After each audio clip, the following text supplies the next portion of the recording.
Hello दोस्तों, welcome from सीखो simply. तो आज की क्लास में हम पढ़ेंगे some basic concepts of chemistry, जिसके अंदर हम पढ़ेंगे classification of matter, the properties of matter and their measurements. Video को शुरू से आखिरी तक जरूर देखिएगा, क्योंकि वीडियो के बीच में आपको मिलेगा बहुत ही बेहतरीन ट्रिक कन्वर्जन्स के लिए। तो चलिए शुरू करते हैं आज की केम classes.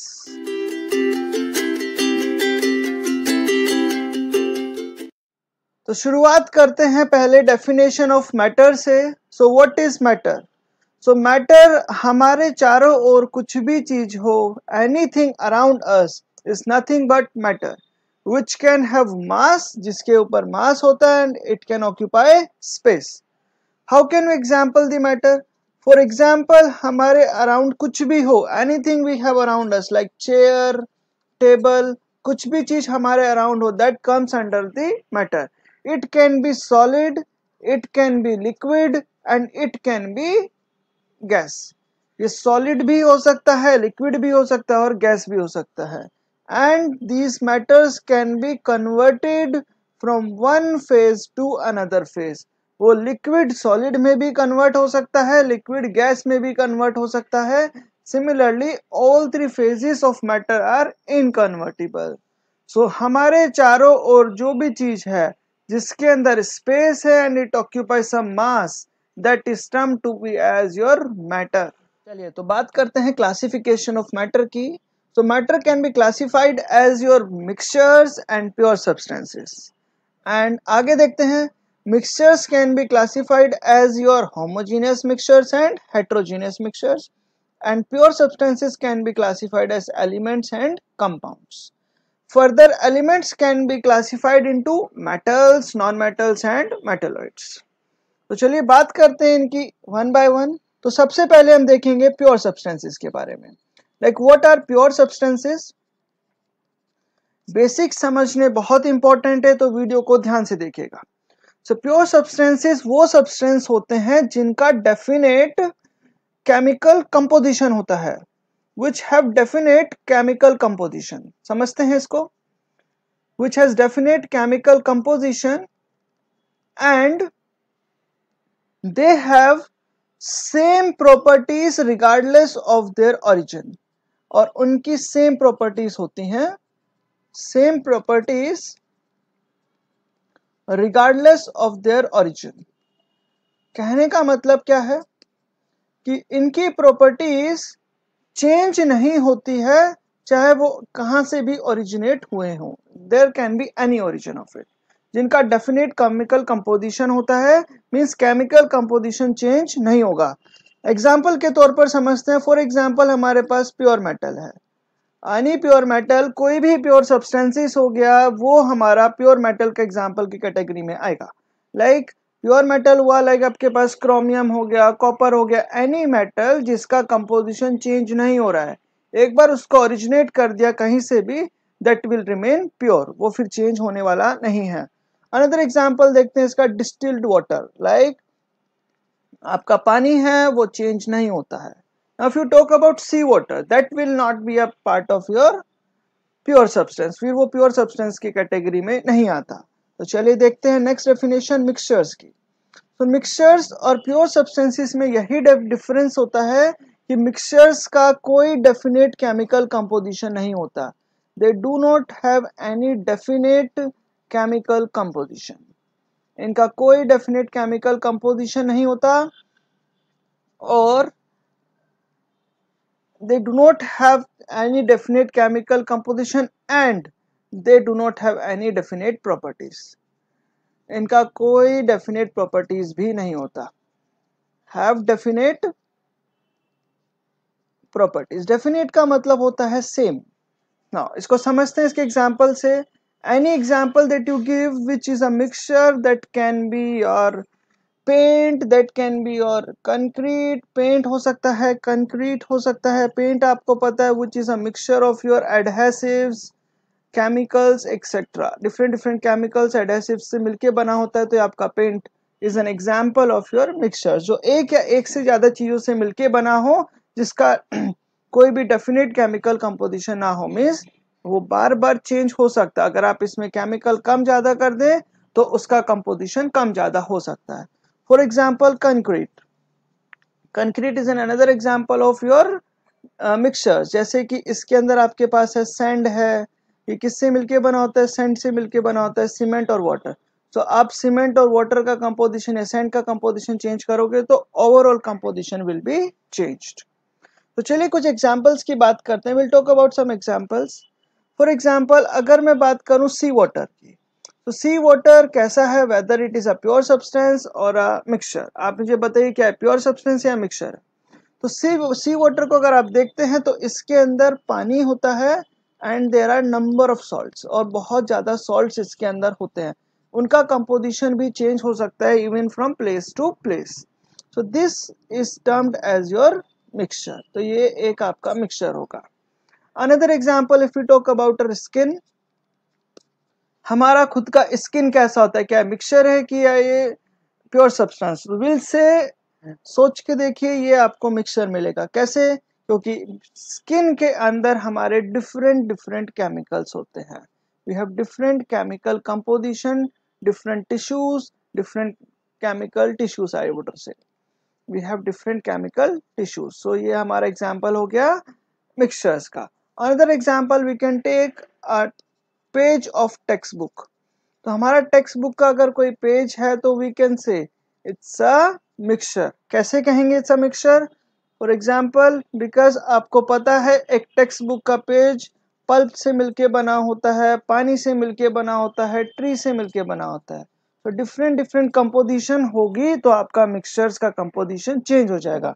Hence you can say this mixture has no definite composition, उसका कोई definite composition नहीं होता, मतलब वो चेंज हो सकती है। अगर आप बात करेंगे प्योर सब्सटेंसेस की, वो कभी चेंज नहीं होता।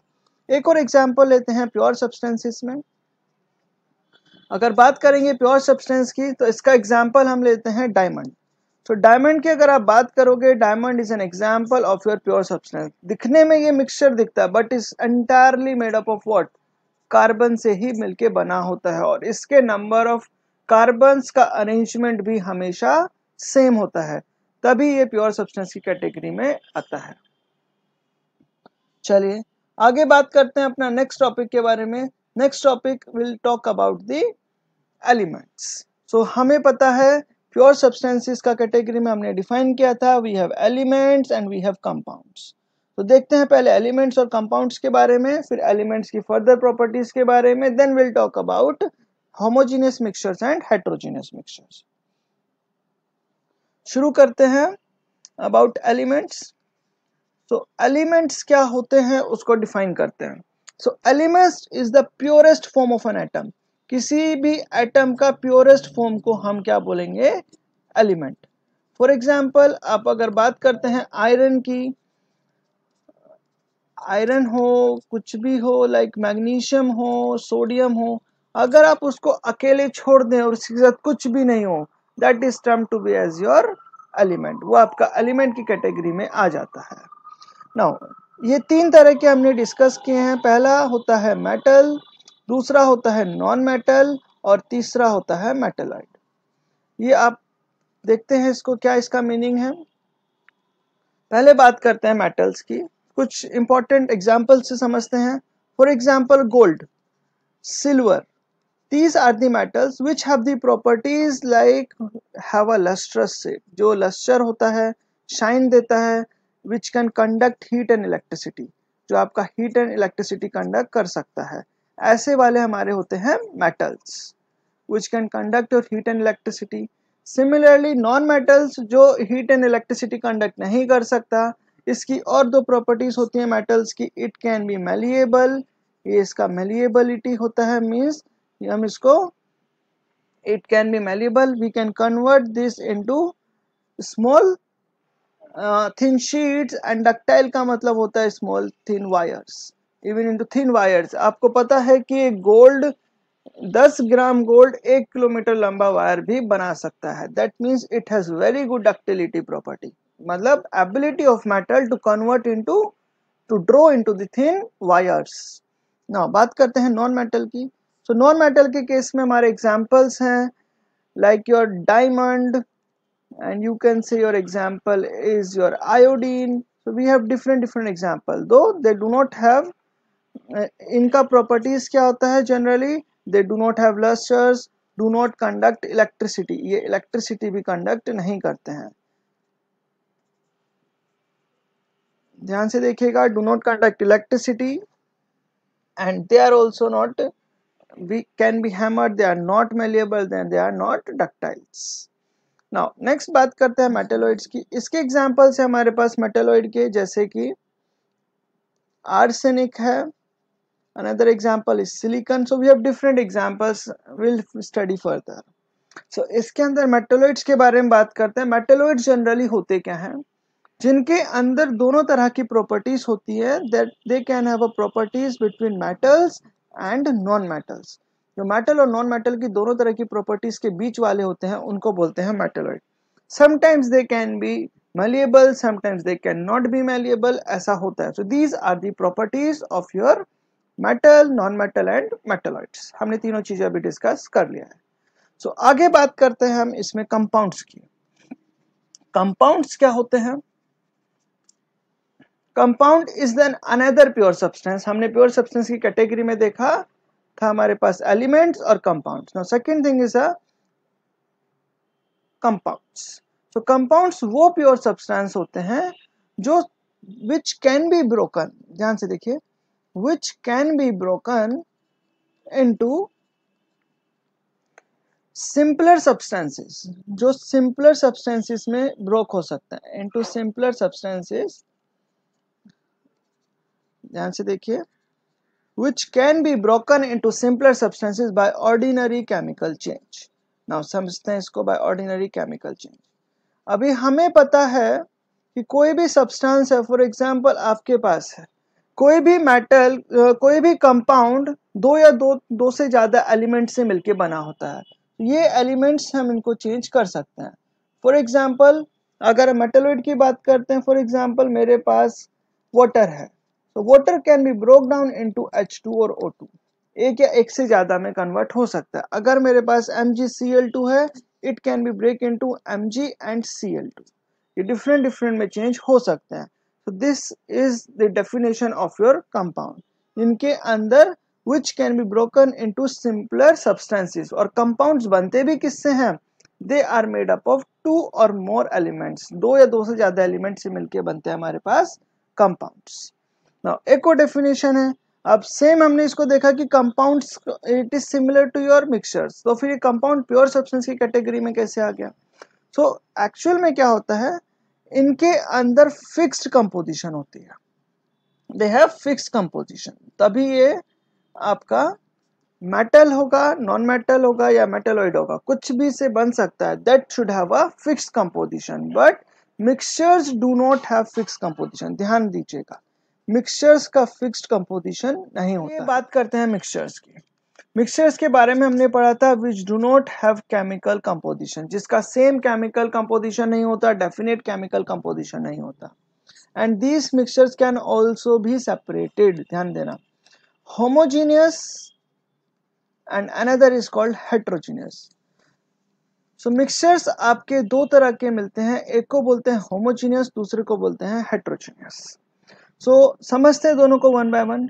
होमो का मतलब होता है सेम, ध्यान दीजिएगा, होमो का मतलब होता है सेम, तो इसी से आपको याद रखिएगा।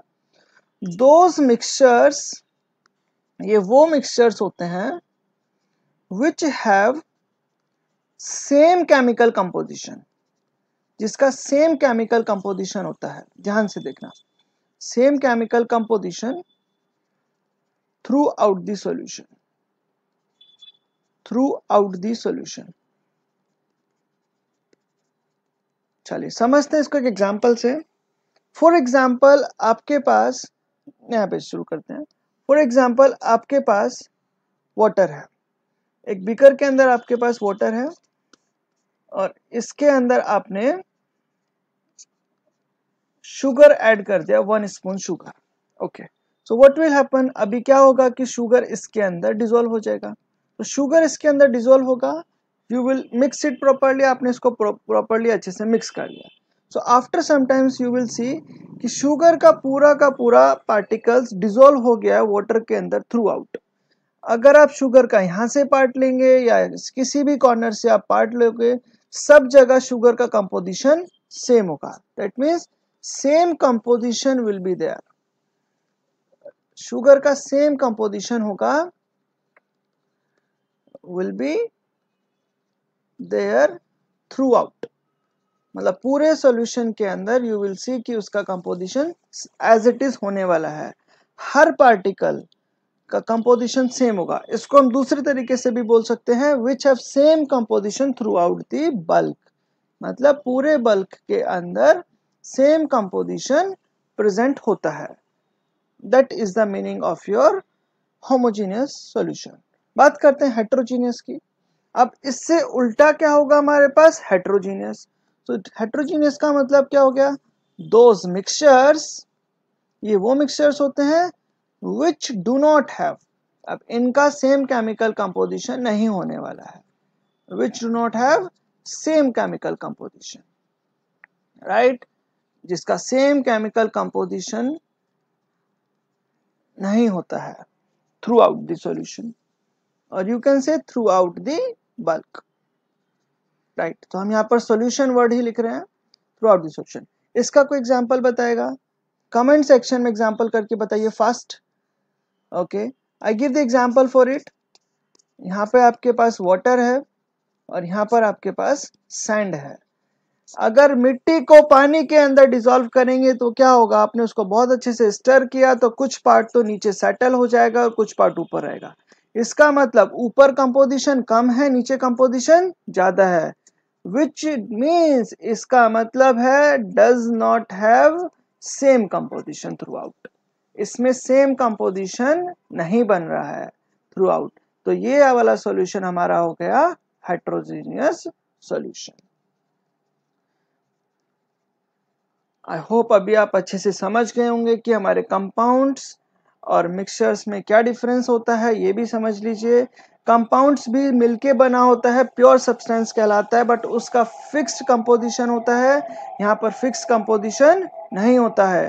Compound can be broken into simpler elements में कन्वर्ट हो सकते हैं, कंपाउंड्स को सिंपलर एलिमेंट्स में कन्वर्ट किया जा सकता है, और they can be separated by chemical means, and these mixtures are only separated by physical means। कोई भी फिजिकल टेक्निक के थ्रू ही हम इनको सेपरेट करते हैं, लाइक योर सेपरेशन, उसमें कोई केमिकल रिएक्शन इन्वॉल्व नहीं होती है in terms of your mixtures.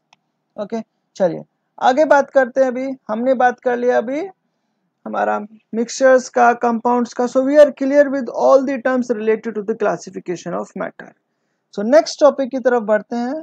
So next topic की तरफ बढ़ने से पहले इस वीडियो को लाइक करें, सब्सक्राइब करें और चैनल को शेयर करें अपने फ्रेंड्स के साथ। ये नॉलेज सबके साथ ही शेयर करना बहुत इंपॉर्टेंट होता है। ओके, सो अपना नया टॉपिक शुरू करते हैं, that will be the properties of matter. अभी हम बात करेंगे प्रॉपर्टीज ऑफ मैटर की, और फिर बात करते हैं उनके मेजरमेंट की कि आप उसको मेजर भी कैसे करेंगे। सो प्रॉपर्टीज ऑफ मैटर, किसी भी मैटर को जानने के लिए उसकी कुछ प्रॉपर्टीज को जानना बहुत जरूरी होता है। तो दो तरह की प्रॉपर्टीज होती है, एक होता है फिजिकल प्रॉपर्टी, दूसरा टर्म होता है आपका chemical properties. Another term is the chemical properties. जानते हैं दोनों को one by one. Physical properties क्या बताता है, फिजिकल प्रॉपर्टीज बताता है आपका जैसे कि मास हो गया, कलर हो गया, melting point, boiling point.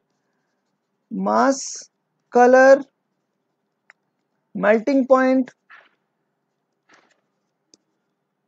boiling point, etc etc, these are your physical properties। chemical properties में आप क्या जानते हैं, उसका chemical reaction, अगर कोई भी chemical properties है तो इसके अंदर we will study the change in the chemical composition, we will study the change in the chemical composition। now change in the chemical composition, example के तौर पर फिजिकल प्रॉपर्टीज में जैसे हम किसी भी मैटर का मास निकालेंगे, कलर निकालेंगे, मेल्टिंग पॉइंट निकालेंगे, बॉइलिंग पॉइंट निकालेंगे, तो उसको समझते हैं कि इसका मतलब क्या हुआ। तो फिजिकल प्रॉपर्टीज वो प्रॉपर्टीज होती हैं जब मटेरियल, कोई भी मैटर अपनी प्रॉपर्टीज, अपनी आइडेंटिफिकेशन लूज नहीं करता। बहुत ध्यान से देखिए, बहुत इजी वर्ड्स में बोल रहा हूं, does not lose its identification, it does not loses its identification, वो अपनी आइडेंटिफिकेशन नहीं लूज करता है।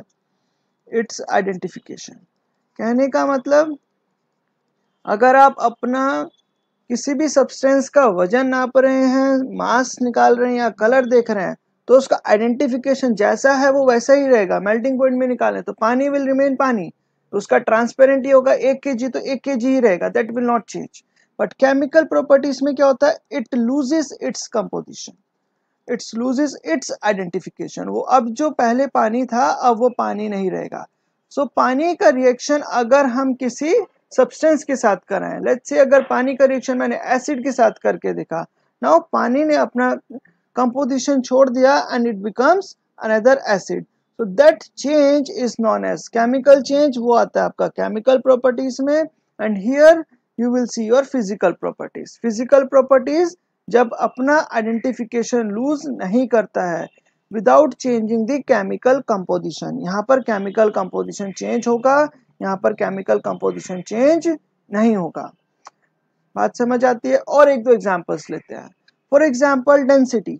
सो डेंसिटी अगर मुझे किसी का मेजर करना है, तो डेंसिटी को मेजर करने के लिए अभी हम पढ़ेंगे वन बाय वन की डेंसिटी क्या होता है, मास क्या होता है, कलर क्या होता है, all these things we will discuss. तो डेंसिटी अगर किसी सब्सटेंस का है तो matter, so it is the physical property that we are measuring of any matter। ये हम किसी भी सब्सटेंस का फिजिकल प्रॉपर्टी को मेजर कर रहे हैं। और दूसरा अगर बात करते हैं केमिकल प्रॉपर्टीज में, for example I am burning the coal, मैं कोल का कंबस्शन कर रहा हूँ, रिएक्शन कर रहा हूँ, कंबस्शन ऑफ कोल। तो इसका मतलब क्या हो गया, कार्बन का रिएक्शन ऑक्सीजन से करके CO2 और वाटर फॉर्म हो गया। तो दैट मीन्स आपका ये रिएक्शन इज टेकिंग प्लेस। अब कार्बन ने अपना आइडेंटिटी लूज कर दिया और ये CO2 और वाटर बन गया। तो such kind of properties are discussed as your chemical properties. ऐसी प्रॉपर्टीज को हम बोलते हैं केमिकल प्रॉपर्टीज। तो these are the properties of matter. आगे बात करते हैं मेजरमेंट की। Now the next topic is the measurement of properties. अब इनको मेजर कैसे करते हैं? तो जनरली प्रॉपर्टीज को मेजर करते हैं उनके क्वांटिफिकेशन से। We do the quantitative analysis. हम इसका क्या करते हैं, क्वांटिटेटिव एनालिसिस करते हैं। क्या मतलब होता है क्वांटिटेटिव एनालिसिस का? नाउ अगर आपके पास वाटर है, now you have water in a beaker, तो उस वाटर को हम क्या क्या देख के बोल सकते हैं क्वांटिटेटिव एनालिसिस का मतलब, जिसको हम मात्रा दे सकते हैं, कुछ नंबर दे सकते हैं। अगर मेरे पास एक बीकर के अंदर पानी रखा है, let's say this is a beaker, we have put water in it. इस बीकर के अंदर हमने पानी रखा है। वी से इस बीकर का वजन, मास कितना है, बीकर मीन्स वाटर का वजन कितना है, 1 kg। तो यहाँ पर हम बात करेंगे मास की। इस बीकर का लेंथ कितना है, इस बीकर का मास कितना है, ये सब चीज हम फाइंड कर सकते हैं। So these are the measurement of your properties. हम इसके अंदर कुछ भी चीज मेजर कर सकते हैं without changing its composition. This is your quantitative analysis. इस बीकर का लेंथ कितना है, इस बीकर का मास कितना है, कितना टाइम के अंदर ये पानी भरा, these are your quantitative analysis. So 1 यहाँ पर क्या रिप्रेजेंट कर रहा है, दिस इज द नंबर, और you can say it is the magnitude, ये इसका मैग्नीट्यूड रिप्रेजेंट कर रहा है। And K G is representing what, it's unit. तो किसी भी चीज को मेजर करने के लिए उसका यूनिट बहुत जरूरी होता है। फॉर एग्जाम्पल ये इस बीकर का लेंथ अगर आप बात करते हैं, लेट्स से कि ये 20 सेंटीमीटर का बीकर है, उसका डायमीटर 20 सेंटीमीटर है। सो 20 यहाँ पर क्या हो गया, उसका मैग्नीट्यूड हो गया, एंड सेंटीमीटर यहाँ पर क्या हो गया, इसका यूनिट हो गया। so these are the units। so physics में मोस्टली आपने पढ़ा होगा 7 basic fundamental units. So video को देखते रहिए, 7 बेसिक फंडामेंटल यूनिट्स के बारे में बात करते हैं। हमने दूसरे वीडियो के अंदर लेंथ मास टाइम ये 7 फंडामेंटल यूनिट्स को बहुत ही अच्छे से एक्सप्लेन किया है। वो वीडियो आप जरूर रेफर कीजिएगा, ऊपर आई बटन में आपको मिल जाएगा। Length mass time, electric current, I am writing all 5, all 7, electric current, temperature, amount of substance, and the last one is your luminous intensity. So these are 7 fundamental quantities, or you can say the 7 fundamental units. किसी भी substance को major करने के लिए, उसका measurement के लिए यही 7 के 7 यूनिट्स होती हैं, which are most important. These are the 7 fundamental units. ये आपका बेसिक है, बहुत इंपॉर्टेंट बेसिक है। ये 7 फंडामेंटल यूनिट्स ही सबसे ज्यादा इंपॉर्टेंट होती है किसी भी चीज को मेजर करने के लिए। चलिए अब कुछ टर्म्स की बात करते हैं।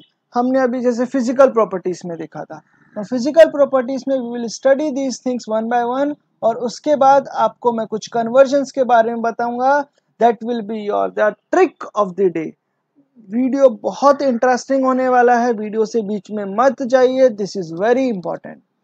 तो will talk about some physical properties. तो सबसे पहले हम बात करने वाले हैं मास एंड वेट के बारे में। तो मास और वेट के बारे में बात करते हैं कि मास और वेट क्या होता है। आपने दोनों जगह सुना होगा कि इसका मास इतना है, इसका वेट इतना है। तो how do we know the meaning of mass and weight? तो मास के बारे में जानते हैं। Mass is the inherent property. Mass आपका इनहेरेंट प्रॉपर्टी होता है। मास कभी चेंज नहीं होगा, weight can change from location to location.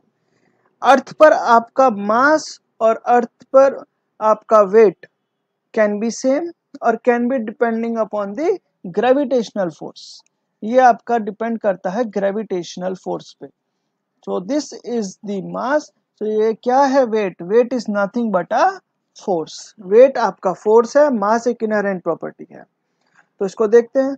अगर आप बात करते हैं सन पर या मून पर या अर्थ पर, सो मास हर जगह सेम होगा बट वेट डिफर हो जाएगा due to the presence of your, this is the presence of your gravitational force.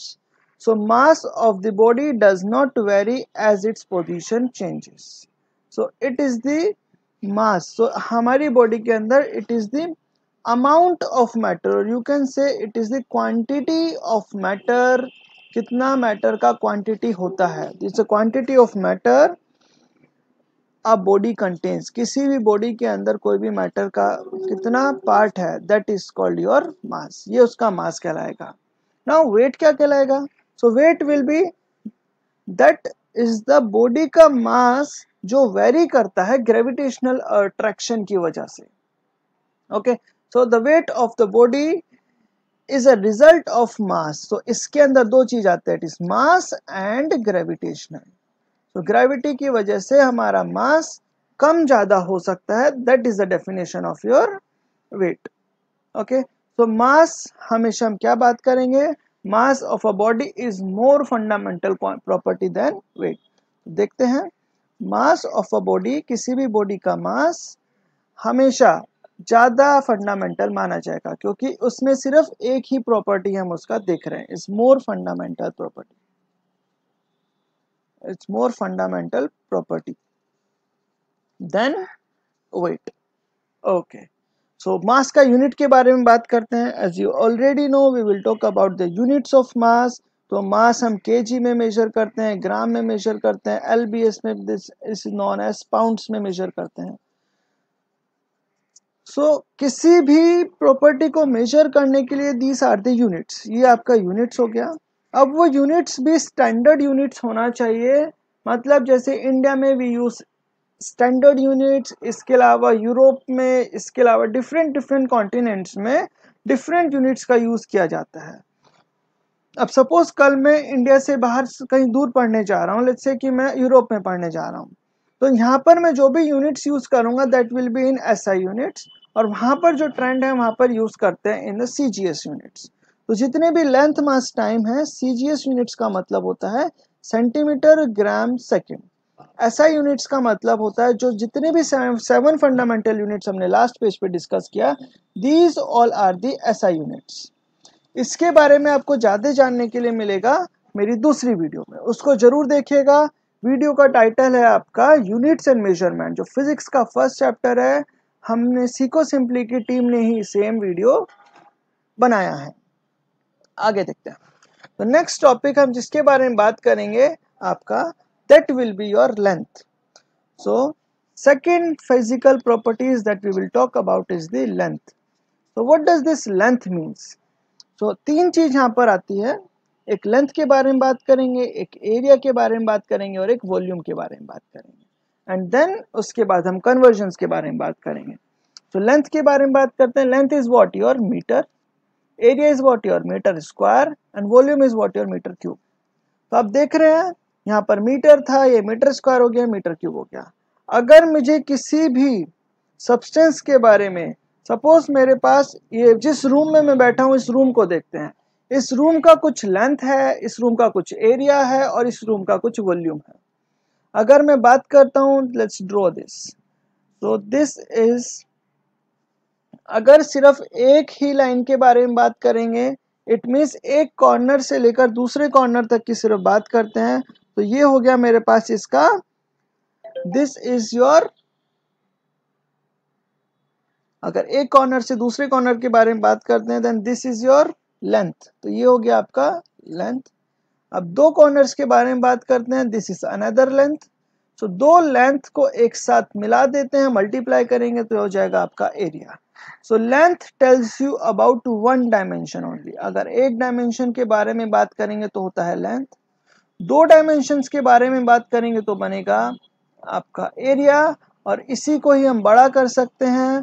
अगर मैंने बात किया एक length, this is length x into y, तो अगर हमने एक और इसको 3D में ड्रॉ किया, then it becomes what? A cube और एनी क्यूबॉइड। या तो क्यूब हो जाएगा या फिर कोई क्यूबॉइड हो जाएगा। तो इसके लिए जो हम तीन यूनिट्स बात करेंगे, that will become your 3 dimension. तो ये हो जाएगा आपका volume. Now this becomes your volume. So volume can be measured in meter cubes, volume can be measured into liters, volume can be in milliliters and so on. हम इस तरह इनको convert कर सकते हैं। This is the conversion, how do we do? Alright, तो चलिए बात करते हैं उससे पहले कन्वर्जन्स की, जो आज का ट्रिक ऑफ द डे है। This is very important. Convergence को जानना समझना बहुत जरूरी है। कन्वर्जन्स के बारे में बात करेंगे। What are conversions? So how can you convert a kilometre into metre? How can you convert a 1 kilometre into centimetre? तो इनको कन्वर्ट कैसे करेंगे, इसके लिए सबसे आसान तरीका मैं आपको बताता हूँ। आपको सिर्फ एक चीज याद करनी है, KHD DCM। क्या याद करना है? KHD DCM। बीच में लेंथ हो, मास हो, कुछ भी हो, लेंथ हो, मास हो, एनीथिंग यू वांट टू से, वॉल्यूम हो, जितनी भी यूनिट्स होती हैं आप सबको उसमें कन्वर्ट कर सकते हैं। यहाँ पर K का मतलब क्या होता है? किलो। H का मतलब होता है हेक्टा। D का मतलब क्या होता है? डेका। ध्यान रखना, D का मतलब डेका। यहाँ स्मॉल d है, इसका मतलब होता है डेसी। ये C का मतलब होता है सेंटी और M का मतलब होता है मिली। अगर हम बात करते हैं लेंथ की, so that can be in the meter. You can say millimeter, centimetre, decametre, decimetre, hectometre, kilometre, right? So इनके कन्वर्जन्स के बारे में बात करेंगे। तो किलो के लिए यहाँ पर होता है 1000, यहाँ पर होता है 100, यहाँ पर होता है 10। ध्यान दीजिए, ये यहाँ पर है 0, 0, 10, 100, 1000, तो ऐसे नीचे 10, 100, 1000। तो यूज कैसे करेंगे देखते हैं इसको यूज करने का तरीका। अगर मुझे ऊपर जाना है, सो while going up I will divide. ऊपर जाते हुए डिवाइड करेंगे, नीचे जाते हुए मल्टीप्लाई करेंगे। ध्यान से देखें, ऊपर जाते हुए डिवाइड करेंगे, नीचे जाते हुए मल्टीप्लाई करेंगे। फॉर एग्जाम्पल 1 किलोमीटर को मीटर में करना है, तो ये आपका किलो है और ये मीटर है, यहाँ बीच में मीटर है। सो आप नीचे आ रहे हैं तो 1000 का गैप है, सो 1 किलोमीटर में सीधे सीधे लिख दो 1000 मीटर। Very easy. 1 किलोमीटर को आपको कन्वर्ट करना है सेंटीमीटर में, किलोमीटर है, सेंटीमीटर आपका यहाँ पे है। तो किलोमीटर को सेंटीमीटर में कितनी जीरो का गैप है, 1 2 3 4 5, सभी जीरोस गिन लो बस कितना है। तो कितनी जीरोस हो गई, 10⁵ मीटर। नीचे जाते हुए मल्टीप्लाई करना है, ऊपर जाते हुए डिवाइड करना है। और एग्जाम्पल से समझते हैं, आपको क्लियर हो जाएगा। Now we need to convert, मुझे कन्वर्ट करना है 1 सेंटीमीटर को किलोमीटर में। ओके, सो हम वही फंडा अपनाएंगे। सेंटीमीटर आपका नीचे है, सेंटीमीटर कितना है नीचे यहाँ पर, this is your centimetre. Convert करना है किलोमीटर में। सो 2 जीरोस ये रही, 3 जीरोस ये रही, टोटल कितनी हो गई 5 zero, that becomes 10⁵। Very easy, इस तरीके से आप इसको कन्वर्ट कर सकते हैं। चलिए और कन्वर्जन देखने हैं। अगर मेरे को 1 मीटर स्क्वायर को सेंटीमीटर स्क्वायर में कन्वर्ट करना, तो how much centimetre square are there in 1 metre square. Okay, so same funda अपनाएंगे, विल राइट KHD DCM। ठीक है, एम यहाँ पर मिली है, सेंटी है, आपको पता है मीटर होगा, मास होगा, चाहे लेंथ होगा, चाहे वॉल्यूम होगा, सब कुछ आप कन्वर्ट कर सकते हैं। एरिया भी होगा, एनीथिंग यू कैन कन्वर्ट। सो मुझे मीटर में कन्वर्ट करना है, हमें पता है एक चीज, मीटर को कन्वर्ट करना है किसमें, सेंटीमीटर में। तो ये आपका 100 होता है, ये 10 होता है और ये 1000 होता है। तो यहाँ पर 100 का डिफरेंस है, दिस इज 100 का गैप। तो यहाँ पर क्या लिखेंगे, मीटर स्क्वायर, दैट बिकम्स 100 का स्क्वायर। अगर स्क्वायर है तो स्क्वायर लगाएंगे, that becomes 10⁴ centimetre square. So this is how you can convert, very easily you can convert any conversion। चलिए बात करते हैं 1 डेकामीटर में कितने मीटर्स होते हैं।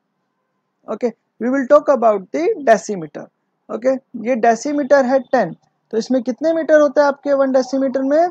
ऊपर जाते हुए डिवाइड करना है कि मल्टीप्लाई करना है, ध्यान से देखो, ऊपर जाते हुए डिवाइड करना है, ऊपर जाते हुए डिवाइड करना है। ठीक है, जैसे हमने लिखा, सो ऊपर जाते हुए डिवाइड करेंगे, that becomes your 1 decametre is 1/10 metre. ध्यान से देखिए, ये है ऊपर जाते हुए डिवाइड किया, नीचे जाते हुए मल्टीप्लाई किया, बहुत आसान है। Now can you convert 1 decametre cube into metre cube, बहुत आसान। डेसीमीटर क्यूब को मीटर क्यूब में करना है। Okay, this is a decimetre cube, I repeat, this is decimetre. So decimetre cube को मीटर क्यूब में कन्वर्ट करना है। इसका मतलब हमें नीचे से ऊपर जाना है। सो नीचे से ऊपर जाना है तो मतलब हमें क्या करना पड़ेगा, डिवाइड करना पड़ेगा।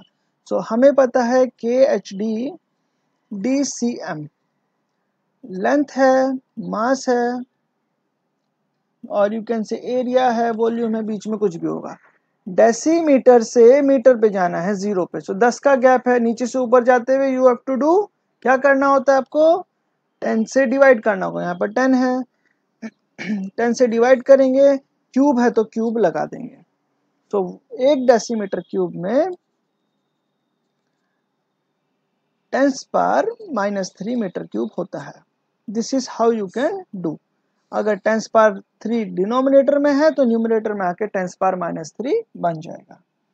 तो that is all about your tricks in your, इस तरीके से आप सारा कन्वर्ट कर सकते हैं। This conversion is most important, हर बार ये काम आता है।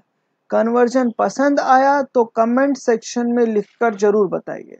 आने वाली वीडियोस में और भी कन्वर्जन्स के कमेंट और भी कन्वर्जन के tricks and other types of tricks लेकर आने वाला हूं जरूर। ठीक है, चलिए आगे बात करते हैं अपना next topic. The topic will be the temperature. तो टेम्परेचर मेजरमेंट की बात करेंगे कि टेम्परेचर क्या होता है।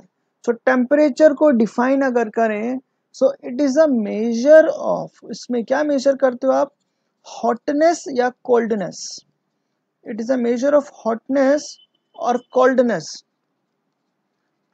किसी भी सब्सटेंस की हॉटनेस या कोल्डनेस हम मेजर करते हैं of a substance, of any matter और any material you want to say. So इसको मेजर करने के लिए यूनिट्स क्या होती हैं, तो इसकी यूनिट्स हैं आपके पास degree Celsius, degree Kelvin, degree Fahrenheit. Rankine भी होती है, that is another degree we use. So अगर हम बात करें इसका डिग्री सेंटीग्रेड का स्केल का, तो 0 डिग्री सेंटीग्रेड से यू हैव 100 डिग्री सेंटीग्रेड तक। It means melting point of water से लेकर बॉइलिंग पॉइंट ऑफ वाटर तक। What about the scale of your kelvin scale? जो केल्विन स्केल होता है ये आपका होता है -273.15 केल्विन से लेकर 373.15 kelvin. Okay, and Fahrenheit scale is from 32 to 212 degree Fahrenheit. This are the scale का definition, this is the definite range of the scale. Scale का आपका डेफिनेट रेंज कितना है ये इसके बारे में आपको बताएगा। नाउ हम कुछ कन्वर्जन्स की बात करते हैं यहाँ पे। अगर मुझे डिग्री सेल्सियस को केल्विन में कन्वर्ट करना है, for example I want to convert degree Celsius 15 degree Celsius into kelvin. तो how do you convert 15 degree Celsius into kelvin? तो करने का तरीका होता है, डिग्री सेल्सियस 15 डिग्री सेल्सियस है तो 15 लिखेंगे प्लस 273.15 ऐड कर देंगे एज इट इज। ध्यान से देखिए, 273.15 ऐड कर देंगे and your result that is 288.15 kelvin is the answer. So this is how you can convert. Another example, convert -23 degree Celsius into Kelvin। तो इसको लिखेंगे तो जितना आपका डिग्री सेल्सियस में उसको टर्म को लिखेंगे प्लस क्या करेंगे 273.15। Your answer will be the subtraction। तो 273 में से 23 गया, it becomes your 250.15 Kelvin। So this is how you can convert। तो इस तरीके से हम इसको कन्वर्ट कर सकते हैं।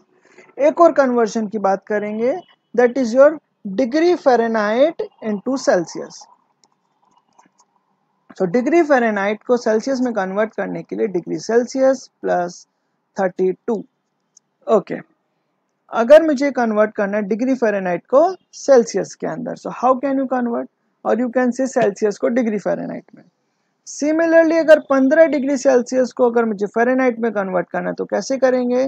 तो degree Fahrenheit is equal to 9/5 और सेल्सियस की जगह आ जाएगा 15 प्लस 32, इट बिकम्स 5। कैलकुलेशन करेंगे दैट इज 45 प्लस 32। बहुत ही आसान है। This becomes your 77 degree Fahrenheit. So this is how you can convert degree Celsius into Kelvin, degree Celsius into Fahrenheit, and vice versa, degree Kelvin, degree Fahrenheit into Celsius. So that is all about the today's topic. तो आज के लिए इतना ही रखते हैं। Next class में हम chemical combination, loss of chemical combinations के बारे में बात करेंगे। वीडियो पसंद आया तो लाइक कीजिए, सब्सक्राइब कीजिए, अपने दोस्तों के साथ शेयर करें।